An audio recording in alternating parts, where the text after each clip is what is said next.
Thursday here in Berea as the Browns prepare to head to Baltimore and face the Ravens. And once again, Mary Kay, Dawand Jones was not practicing. So, of course, we know that Jedrick Wills is going to miss this game. He's on IR. The Browns have to come up with a solution for that. But on Thursday, when a guy doesn't practice, that can be a little concerning. So maybe the Browns will have to go into this game without their left and right tackle. Yeah, and that would be bad. That would be really bad against this very formidable Ravens defensive front. They've got guys that can come from everywhere. They lead the NFL with 35 sacks. They've got a couple of guys. One has 7.5. Another one has 5. Jadeveon Clowney has 3.5. So they come from everywhere.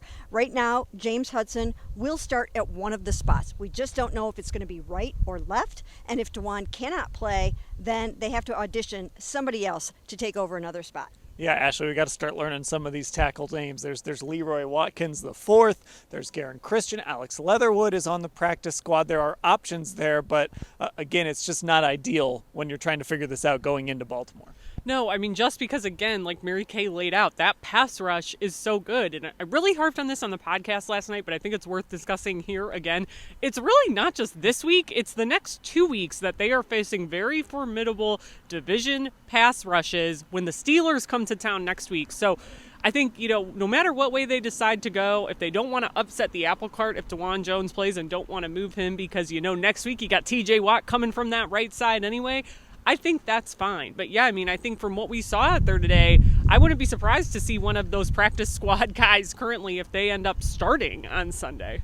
Now, some good news. Greg Newsome was back on the practice field, Mary Kay, so that obviously is trending in the right direction. David Njoku was back on the practice field, but, really Newsome, the one we've been watching all week long, very important in that slot for this football team. Yeah, very, very important because obviously these Baltimore Ravens have so many weapons. You need all hands on deck for these guys. You've got Odell Beckham Jr. probably back for this game. You've got Rashad Bateman back for this game. You've got a new rookie running back in Keaton Mitchell in this game that you're going to need to be really stout on defense for. So they need all hands on deck, and with Cam Mitchell, who was Greg's replacement, now on injury reserve, they really need Greg back in the nickel. Yeah, and Ashley, we were talking Mike Ford. Could A.J. Green come up? If you could just throw Greg Newsome out there, it just makes life easier. Yeah, that certainly solves your depth problems there. But again, it's funny. Thinking about the corner situation this week because of what the tackle situation is, I'm like, they'll be fine either way because things have gotten so dire at tackle with injuries. So it added some interesting perspective. But yeah, I mean, I thought even yesterday when Greg Newsome talked to us that he sounded to me like a guy who was going to try everything he can to play and who was trending in the right direction. So not surprised to see him back out there today. Now, of course, Lamar Jackson, a big topic of conversation, Mary Kay. We got a chance to talk to Jeremiah Owusu-Koramoah. Of course, he's a really interesting matchup whenever you face Lamar Jackson, kind of trying to mirror him and track him down. Grant Delpit, a lot of guys who have played against Lamar Jackson a number of times already in their young careers, and nothing but good things to say about the dynamic Ravens quarterback.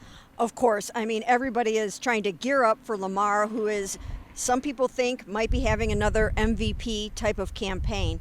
But what I think they're really going to have to do is rattle him, disrupt him, and just get to him as fast as they possibly can. And as you mentioned, JOK is a great candidate to spy on him in that way. But everybody has to be able to do whatever they can to wreak some havoc and get Lamar off his mark. And the reality is, Ashley, they just didn't do enough of that in that first meeting.